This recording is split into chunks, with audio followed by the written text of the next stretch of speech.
So the idea is, right, any sufficiently advanced civilization could create a simulation that's like our existence, and so the theory follows that maybe we're in the simulation. Have you thought about this? And a lot. Are we even in hot tubs? To know, so much so it had to be banned from a hot tub. Yeah.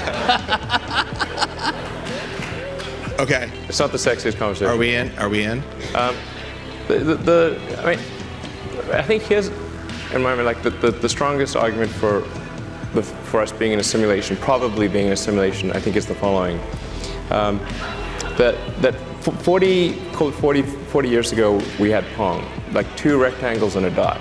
That was what games were. Now, 40 years later, we have photorealistic 3D simulations with millions of people playing simultaneously, and it's getting better every year. And soon we'll have virtual reality, augmented reality. If you assume any rate of improvement at all, then the games will become indistinguishable from reality, just indistinguishable. Even if that rate of advancement drops by 1,000 from what it is right now, then you just say, okay, well, let's imagine it's 10,000 years in the future, which is nothing in the evolutionary scale. So given that we're clearly on a trajectory to have games that are indistinguishable from reality, and those games could be played on any set-top box or on a PC or whatever. So the assumption then is that somebody beat us to it, and this is a game. No, there's a 1 in billions chance that this is base reality. Oh, okay.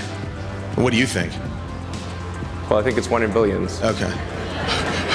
Yeah, that seems to be like clearly what it suggests. Right. And actually, arguably we should hope that that's true, because otherwise, if civilization stops advancing, then that may be due to some calamitous event that erases civilization. So maybe we should be hopeful that this is a simulation, because otherwise... So they could reboot it. Either we're going to create simulations that are indistinguishable from reality, or civilization will cease to exist. Those are the two options. The subject of this speech is a topic which has been discovered recently and which may not exist at all. I, in my stories and novels, often write about counterfeit worlds, inhabited often by just one person, while meantime the other characters either remain in their own worlds throughout or are somehow drawn into one of the peculiar ones. This theme occurs in the corpus of my 27 years of writing. At no time did I have a theoretical or conscious explanation for my preoccupation with these pluriform pseudo-worlds. What I was sensing was the manifold of partially actualized realities lying tangent to what evidently is the most actualized one, the one which the majority of us, by consensus gentium, agree on.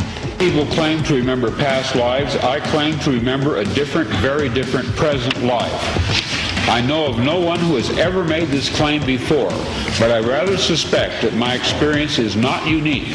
What perhaps is unique is the fact that I am willing to talk about it. We are living in a computer-programmed reality, and the only clue we have to it is when some variable is changed and some alteration in our reality occurs. We would have the overwhelming impression that we were reliving the present, déjà vu, perhaps in precisely the same way, hearing the same words, saying the same words. I submit that these impressions are valid and significant, and I will even say this: such an impression is a clue that at some past time point a variable was changed, reprogrammed as it were, and that because of this an alternative world branched off. You are free to believe me or to disbelieve, but please take my word on it that I am not joking. This is very serious, a matter of importance.